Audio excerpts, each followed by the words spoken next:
सी से क्वेश्चन है, क्या कहता है, suppose that f minus 1 to 1 close interval to r is a continuous function, which of the following imply that f is identically 0 on this interval. Okay, तो ये आपको चार ऑप्शंस दिए गए हैं कि -1 to 1 fx x to the power n dx 0 होगा हर किसी n के लिए, इसका इंटीग्रल। ओके, इसी तरीके से ये px कोई भी पॉलिनोमियल हो। और तीसरा बोला है कि ऑड n हो केवल, और ये बोला है फिर इवन n हो केवल। ठीक है, तो सबसे पहले तीसरा और थर्ड एंड फोर्थ सॉल्व कर लेते हैं, क्योंकि ये बहुत आसान है इसलिए। तो बोलिए, do you want to counter third and fourth?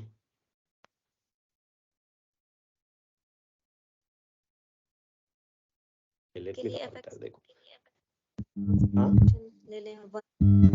fx equal to 1। Okay, take fx equal to 1 अगर हम लेंगे तो हमारे पास क्या आएगा,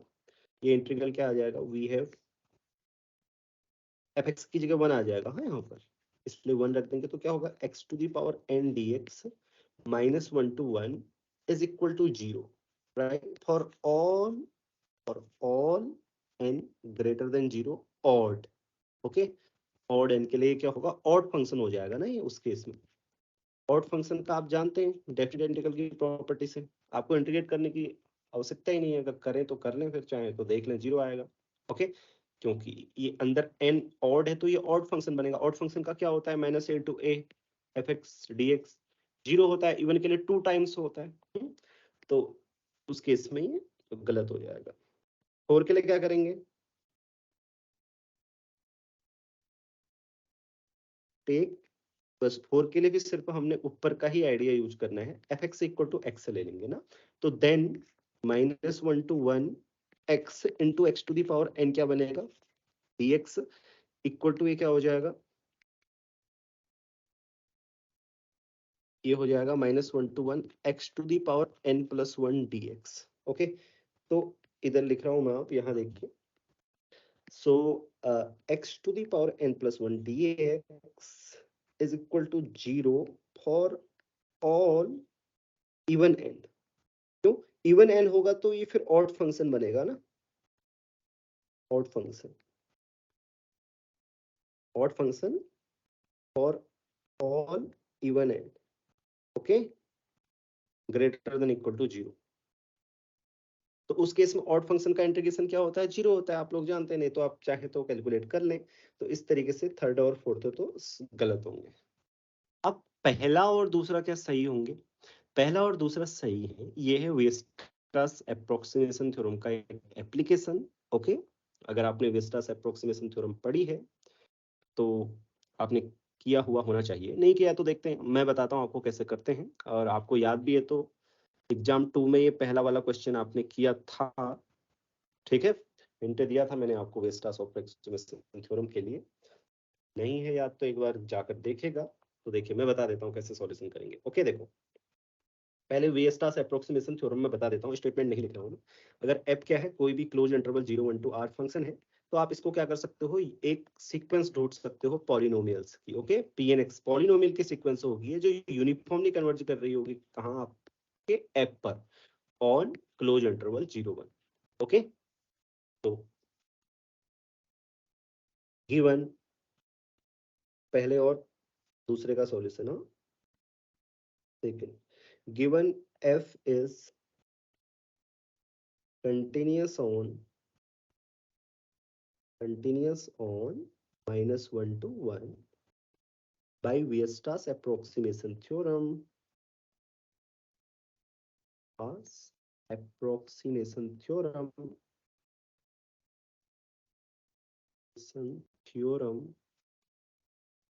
there exists a sequence of polynomials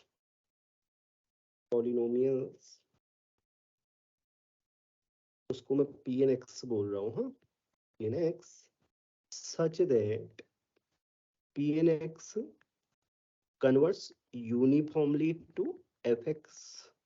on closed interval 0 1। ठीक है, अब अगर आप f को 0 दिखाना चाहते हैं इसका यूज करते हुए, तो अगर जब भी ना एफ जीरो दिखाना हो तो अगर आप एफ स्क्वायर को भी जीरो दिखा दें, suppose you have shown that f square is the zero function, right? Then f must be zero, क्योंकि जहां पर f नॉन जीरो होगा वहां पर f स्क्वायर भी नॉन जीरो होना चाहिए ना। इसलिए अगर f स्क्वायर ही जीरो है तो इसका मतलब f हमेशा जीरो रहा होगा। तो देखिए क्या है हमारे पास कि pn f जो सीक्वेंस बनेगी, pn f converts uniformly to f square why? see, because modulus of pn fx, pn fx का मतलब जानते हो ना, ये pn x fx, ये मतलब हुआ, हाँ इसको pn fx minus f square x, f square x का मतलब समझते हैं fx इंटू fx, ओके।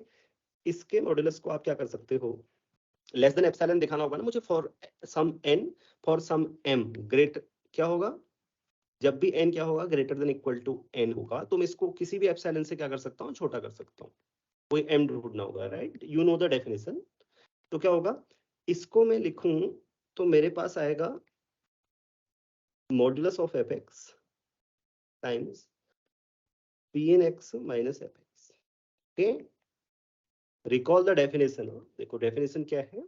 कि अगर आप कोई सीक्वेंस को दिखाना चाहते हैं यूनिफॉर्मली कन्वर्ज करती है एफ पर, तो आप दिखाते हैं किसी भी एप्सिलॉन से छोटा कर सकते हैं उसको, for all n greater than equal to m and for all x, ये जो m होता है इंडिपेंडेंट ऑफ x होता है, ओके, ध्यान रखना। So less than n equal to m pn x minus F x, clearly clear, right, क्योंकि ये ना बाउंडेड होगा, continuous function on close interval, क्या है, continuous function on closed interval,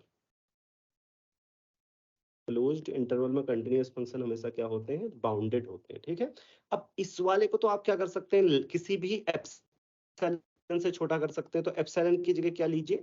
epsilon by m लीजिए, ओके। m क्या होगा, greater than zero quantity होगी, हाँ। मॉडुलस ऑफ एफ एक्स क्या होगा, less than equal to m होगा for some m greater than zero. आप बोलोगे कि एफ एक्स जीरो हुआ तो तब भी तो m को आप जीरो से बड़ा रख ही सकते हो ना, मान लो जीरो भी है, चलो तो आप m प्लस वन भी तो ले सकते हो m की जगह, तो m को नॉन जीरो लिया जा सकता है, ओके। तो ये क्या किया जा सकता है, less than m times epsilon by m, overall क्या आ जाएगा आपके पास, p n f x minus f square x is less than epsilon for all n greater than equal to m and for all x belongs to -1 to 1। ये बात समझिएगा, हाँ, क्योंकि pn f पर यूनिफॉर्मली कन्वर्ज कर रही है, तो इस क्वांटिटी को आप less than epsilon by m बना सकते हो ना एक स्टेज के बाद, तो वो स्टेज ये है, ठीक है, m, उसका मैंने यूज किया है, फिल द डिटेल्स, हाँ आप लिखना है ऐसे, because this can be made less than epsilon by m, because pn converts uniformly to a, okay, so there exists some integer m such that this becomes less than epsilon by m, okay। तो इसका मतलब ये uniformly converge करता है। अब देखो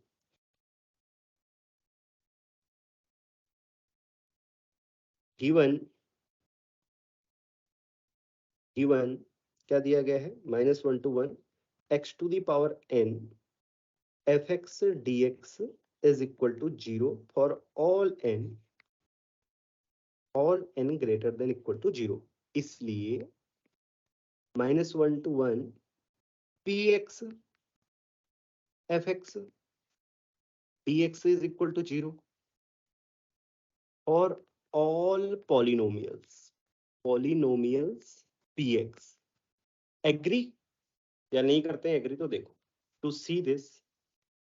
इसको अगर आप देखना चाहते हैं तो आप देखें, यहाँ पे लिखना चाहिए मुझे रीजन, बिकॉज लिख देता हूँ, चलो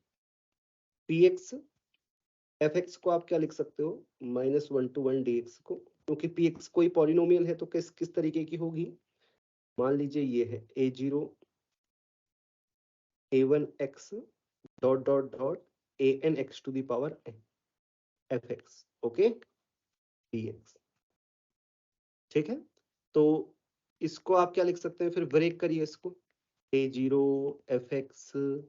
प्लस dx भी आएगा, dx dx a1 minus 1 to 1 x fx dx dot dot dot an minus 1 to 1 x to the power n fx, मान n k लिख देता हूं, हाँ मैं यहाँ पे n ऊपर यूज हो रहा है इसलिए dx, तो हर कोई टर्म में जीरो है, everything is equal to zero ना, क्योंकि दिया गया है ना, देखो x to the power n fx dx कहाँ माइनस 1 to 1 जीरो दिया गया है किसी भी n के लिए, तो हर कोई जीरो है, इसलिए ये क्या होगा माइनस 1 to 1 px किसी भी पॉलिनोमियल के लिए px fx dx जीरो होगा हमेशा। ठीक है, is it clear? Now come back to the proof. Okay, now now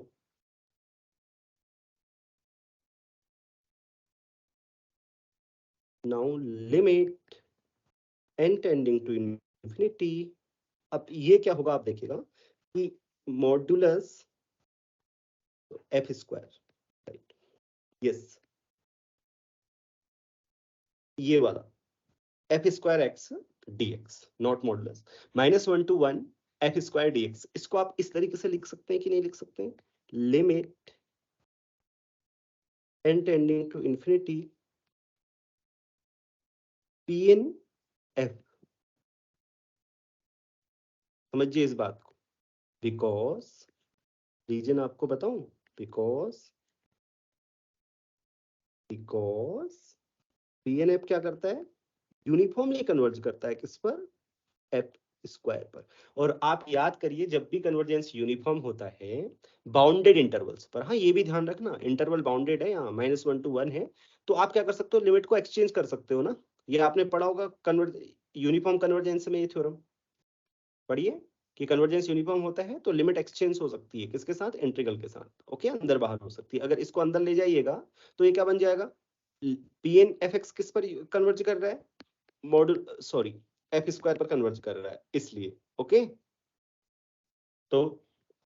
ये हमारे पास क्या आएगा, लेकिन आपको पता है ये जो सीक्वेंस बन रही है ना, ये क्या बन रही है, ये 0 0 0 सीक्वेंस है, क्यों आ रहा है, देखो अभी मैंने किसी भी पॉलिनोमियल के बोला, pn तो पॉलिनोमियल ही है ना, राइट, आप सोचोगे सर pn क्यों लिखा है, तो pn x से लिख लो आप, अगर आपको दिक्कत है तो, ओके, तो pn x ये तो पॉलिनोमियल है, pn तो पॉलिनोमियल के लिए तो क्या आ रहा है, px से fx से dx से हमेशा जीरो आ रहा है, तो ये क्या होगा, जीरो होगा, ओके, जीरो होगा, तो इसका मतलब ये आपका नॉन नेगेटिव कंटीन्यूअस फंक्शन है, देखो कितनी चीजें यूज हो रही है, रीमान इंटीग्रेशन की भी, यूनिफॉर्म कन्वर्जेंस की भी, ओके, अब ये रीमान इंटीग्रेशन की यूज हो रही है, नॉन नेगेटिव कंटीन्यूअस फंक्शन, अच्छा नॉन नेगेटिव कंटीन्यूअस फंक्शन का अगर इंटीग्रेशन जीरो है तो क्या होना चाहिए, फिर फंक्शन जीरो होना चाहिए, राइट, तो इसलिए F square X is equal to zero for each X in domain, this implies F भी जीरो रहा होगा, F X equal to zero for all X belongs to minus 1 to 1, इस तरीके से हमने प्रूफ कर दिया, ये था डिटेल प्रूफ इसका, अब कोई डाउट हो तो मुझसे पूछ लो, पहला वाला भी सही है दूसरा वाला भी सही है, क्योंकि दूसरे वाले में भी हमको जो चाहिए यही तो चाहिए, इसी का तो यूज किया मैंने अभी, एफ एक्स पी एक्स किसी भी पॉलिनोमियल के लिए, अब किसी भी पॉलिनोमियल के लिए हो रहा है तो ये X to the power N भी तो पॉलिनोमियल ही है, ठीक है, तो ये पहला वाला ट्रू है ही, दूसरा वाला ट्रू है तो उस केस में पहला वाला ट्रू है, और पहला वाला ट्रू है तो एफ जीरो है, तो इसलिए पहला दूसरा सही होंगे और तीसरा चौथा गलत होंगे। अब किसी को कोई डाउट है तो पूछो,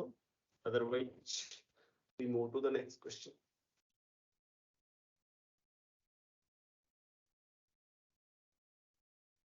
कोई डाउट नहीं है, पक्का, ठीक है।